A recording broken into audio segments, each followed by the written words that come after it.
Hi there, this is Laura Prepper, and it's been a while since I've started doing any kind of articles. I kind of got away from just basing everything going on, but I wanted to start researching some things. I want you to read this title. Is the government putting preppers on the blacklist? Isn't it some? Think about it. Is the government putting preppers on a blacklist? What are they? This here was an article that I found. I printed it up, and it's something to think about.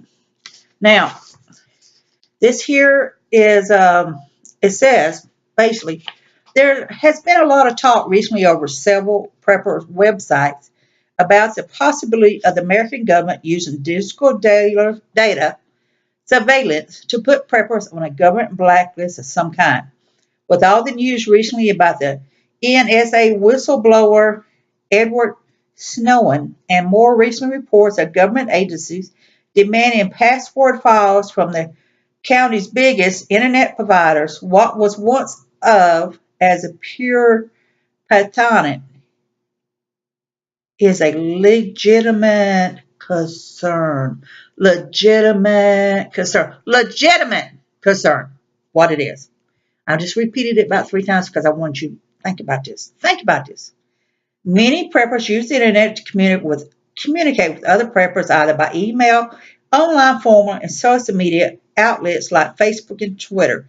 Some are claiming that government agents are monitoring these communications and adding preppers to some sort of prepper list that will be used for notorious reasons.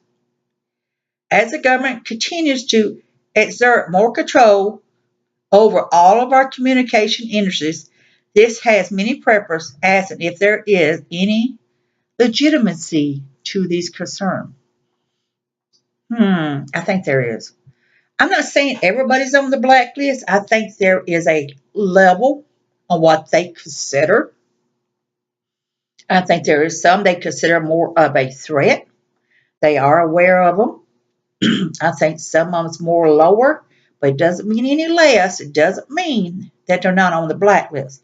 Now, they also talk about in this article, we will separate the myth from facts when it comes to online government surveillance and give you some great tips on what you can do to stay under the radar of bigbrothers.gov. Okay, in the last 10 years, there is a growing amount of evidence that governments adding preppers to some sort of blacklist isn't as far-fetched as once thought. People thought, well, they ain't paying no attention. They don't give 2 cents. I'm going to tell you what, no. I'm going to put you on the list, and you ain't going to know about it because I'm your best friend. Infiltrated. I part of the prepper groups. I talk to all these people. I look like Joe next door, a simple old redneck with my old hat on, my wore out work boots, and my old flannel shirt looks like crap, and my jeans has got some holes in them. No one's going to think about me being part of the system that's going to know which one should be on the blacklist or not. So, okay, in March of 2012, survivalblog.com had found that the FBI had been covertly monitoring and redirecting portions of their web traffic to a government data center located in Clarksburg, West Virginia.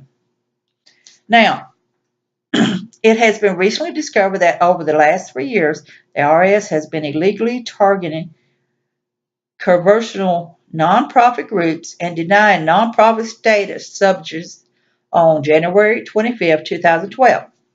Now, this here is an older article, but I just really wanted to point some of this out to you. I'm not going to read the whole article. You can go to it and read it. It has links to the survival blog where you can check out some other stuff. So, what can you do to stay off government radar? In today's modern online society, staying anonymous is difficult. In fact, if you use the internet or a cell phone in any capability, it's likely that you will never be truly off the radar as far as the government is concerned. However, there are a few things you can do to help limit your exposure and prevent being added to any source of list they may or may not have. It says use the internet proxy service. One of the easiest ways to be found using online data is through your internet connection unique IP address. You can use a proxy service. Okay, but you know what? I'm not worried. I'm not going to, because if I am already there, I'm already there. There's no need using a proxy service. And then, of course, it tells about using the barter system with private individuals. I buy a lot of my stuff through auctions. I'm not out there buying a bunch of weapons or anything like that. Don't get me wrong. Uh, I have my ways of managing things. I buy my food, my equipment, and stuff that I need to make things with, to supply with. I just bought 20 totes at an online auction, a smaller totes for me to use. I gave $40 for 20 of them. They are the smaller ones with the lids to be able to pack things and keep things in it for my own use. I buy wire and things like that to use. So yes, I do buy a lot of things on auctions online, but I'm not doing some other stuff. You have to be careful when you're bartering. You have to be careful when you're buying certain items, because even those you barter with may turn you over to save their own neck. So you have to be careful who you barter with in that situation. Face-to-face communication, Although cell phones and email have made it easy to stay connected with friends and family, it does leave a paper trail. And there's another problem right there. A lot of our groups or people who are prepping has basically kind of went underground in many ways. Of course, you got the so-called preppers that think they're preppers, and they're really not preppers in any way. I'm not the fanciest prepper is. I'm a back to basics prepper. I'm always learning about herbs and plants, and I've gotten a couple roadkills. I've got a squirrel and a raccoon. I didn't do so good on my squirrel. They're in the freezer so I can learn how to tan them. I've got my own traps that I bought. I didn't buy them for me. I bought them for my man to clean them up, and he will teach me how to do the trapping and stuff. I will do most of the tanning on the hides and things, learn how to do that. But again, is face to face dealing with people.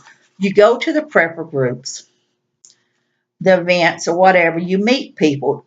You still don't know. You're taking a chance on someone you do not know.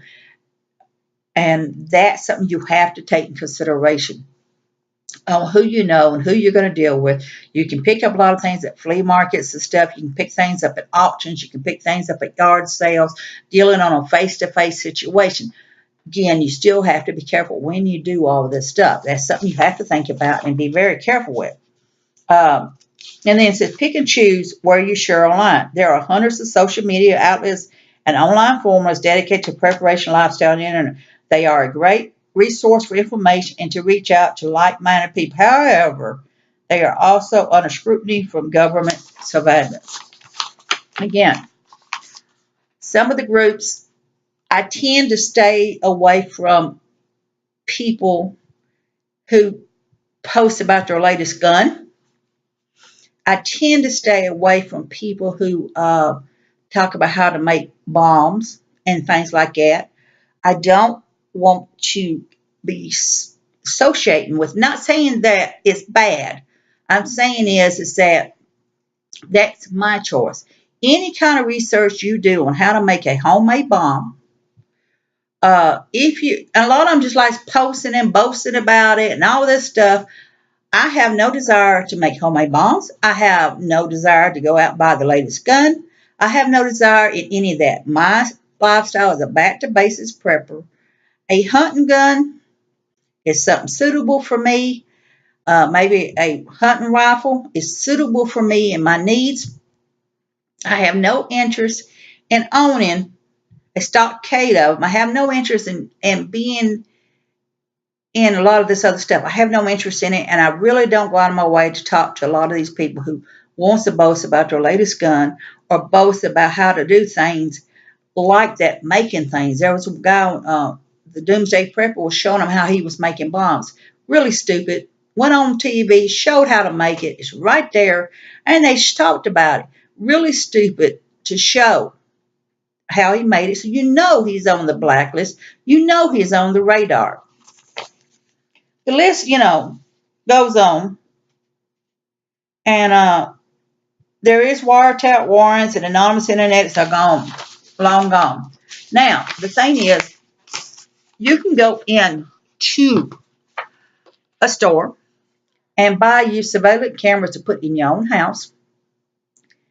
It has been caught where people has went into people's homes illegally and set up cameras, set up spy things, and then they have the speaker system that you can set in your car and spy on them from outside of the house and know what they are talking about. You can go in these stores and online and buy them yourself. So I have no desire in doing that. I have no desire spying on anybody. I have no desire in going to anybody's house and setting up illegal cameras on them. I don't have no desire to do that. Nothing. I have no desire on any of this. Just make it very plain. But for those, anytime you click at internet on and you do any kind of research, they are aware of any kind of research on how to make bombs, any kind of research on equipment for spying equipment, anything. The minute you click online, they know about it because they have alerts on there to keep on file for a lot of this stuff. So you've got to think about this. You have to think about it as a prepper, and it depends on what type of prepper you are. And the groups, I see some of them, countless numbers of them, but only, the ironic part is, only 1% of people in America are really are preppers. But the numbers on the groups are way, way, way higher than that. You've got countless numbers of people on these groups.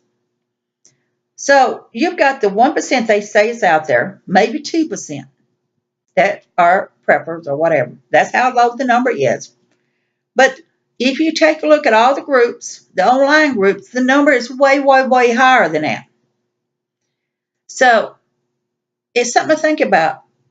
Again, go to the site, read it. It is an older one. It is a 2012. I did find it interesting. It was based on a subject. Again, I want you to go look at it.